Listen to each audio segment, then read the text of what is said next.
एक गांव में वामाचरण नाम के बालक का जन्म हुआ। बालक के जन्म के कुछ समय बाद उसके पिता का देहांत हो गया। माता भी गरीब थी, इसलिए बच्चों के पालन पोषण की समस्या आई। उन्हें मामा के पास भेज दिया गया। मामा तारापीठ के पास के गांव में रहते थे।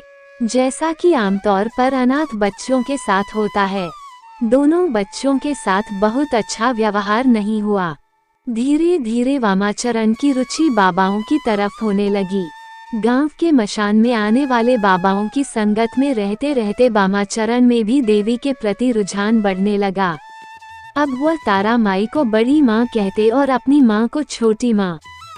वामाचरण कभी शमशान में जलती चिता के पास जाकर बैठ जाता, कभी यूं ही हवा में बातें करता रहता। ऐसे ही वह युवावस्था तक पहुंच गया। उसकी हरकतों की वजह से उसका नाम वामाचरण से वामा खेपा पड़ चुका था। खेपा का मतलब होता है पागल, यानी गांव वाले उसको आधा पागल समझते थे। उसके नाम के साथ उन्होंने पागल उपनाम जोड़ दिया था। वे यह नहीं जानते थे कि वस्तुतः कितनी उच्च कोटि का महामानव उनके साथ है। वह भाद्रपद मास की शुक्ल पक्ष की तृतीया तिथि थी। मंगलवार का दिन था।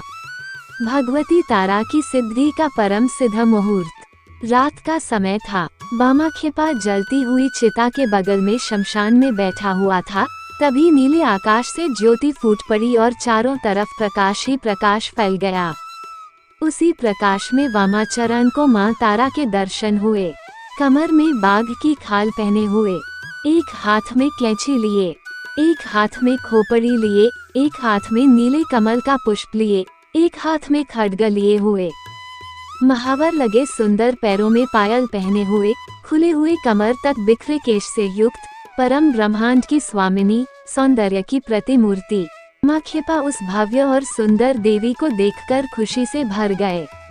माता ने उसके सर पर हाथ फेरा और वामाखेपा वहीं समाधिस्थ हो गए। 3 दिन और 3 रात उसी समाधि की अवस्था में वे शमशान में रहे। 3 दिन के बाद उन्हें होश आया और होश आते ही वह माँ माँ चिल्लाते हुए इधर उधर दौड़ने लगे। अब गांव वालों को पूरा यकीन हो गया कि वामा पूरा पागल हो गया है। वामा की यह स्थिति महीने भर रही। कुछ दिन बाद वहां की रानी जी को सपने में भगवती तारा ने दर्शन दिए और निर्देश दिया कि मसान के पास मेरे लिए मंदिर का निर्माण करो और वामा को पुजारी बनाओ। अगले दिन से मंदिर निर्माण का कार्य प्रारंभ हो गया। कुछ ही दिनों में मंदिर बनकर तैयार हो गया और वामा को मंदिर का पुजारी बना दिया गया। वामा बेहद खुश हो गई क्योंकि उनकी बड़ी माँ अब उनके साथ थी। रानी द्वारा बनाया मंदिर अर्थात मोटे चढ़ावे की संभावना। अब ऐसे मंदिर में एक आधे पागल को पुजारी बनाना बहुत से पंडों को रास नहीं आया। वे वामाखेपा को निपटाने का मार्ग खोजते रहते थे। वामाखेपा की हरकतें अजीब अजीब हुआ करती थीं। कई बार वह दिन भर पूजा करता, कई बार 2-2, 3-3 दिन तक पूजा ही नहीं करता। कभी देवी को माला पहनाता तो कभी खुद ही पहन लेता। इनमें से कोई भी प्रक्रम पुरोहितों के हिसाब से शास्त्रीय पूजन विधि से मैच नहीं खाता था। ये बात उनको खटक रही थी। फिर एक दिन ऐसा हुआ कि प्रसाद बना और प्रसाद बनने के बाद जब मंदिर में पहुंचा तो देवी को भोग लगाने से पहले वामाचरण के मन में विचार आया कि इसे चख कर देख लो, यह माता के खाने के लायक है भी कि नहीं। बस फिर क्या था, उन्होंने प्रसाद की थाली में हाथ डाला और चखने के लिए अपने मुंह में डाल लिया।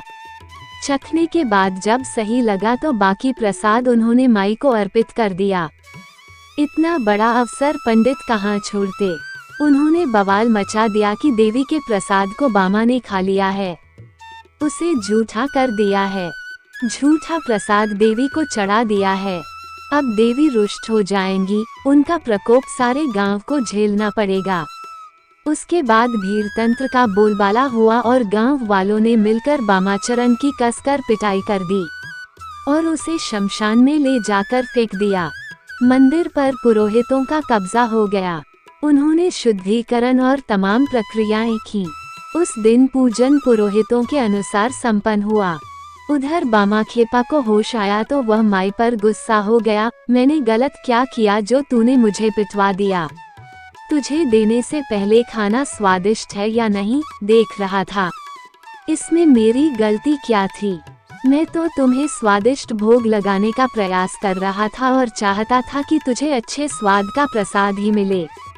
अगर स्वाद गड़बड़ होता तो उसे फेंककर दूसरा बनवाता, लेकिन तूने बेवजह मुझे पिटवाया। जा, मैं अब तेरे पास नहीं आऊंगा। मसान घाट पर बैठकर बामाचरण ने माँ को सारी बातें सुना दी और वहाँ से उठकर चला गया जंगल की ओर।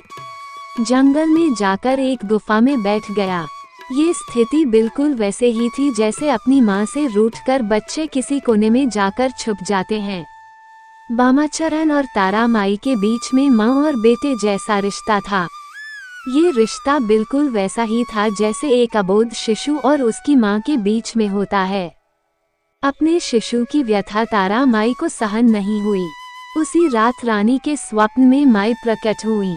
क्रोधित माई ने रानी को फटकार लगाई, तेरे पंडों पुरोहितों ने मेरे पुत्र को बुरी तरह से मारा है। मैं तेरा मंदिर छोड़कर जा रही हूँ। अब तुझे और तेरे राज्य को मेरा प्रकोप सहना पड़ेगा। अगर उससे बचना चाहती है तो कल के कल मेरे पुत्र को वापस लाकर मंदिर में पूजा का भार सौंप, वरना प्रतिफल भुगतने के लिए तैयार रह।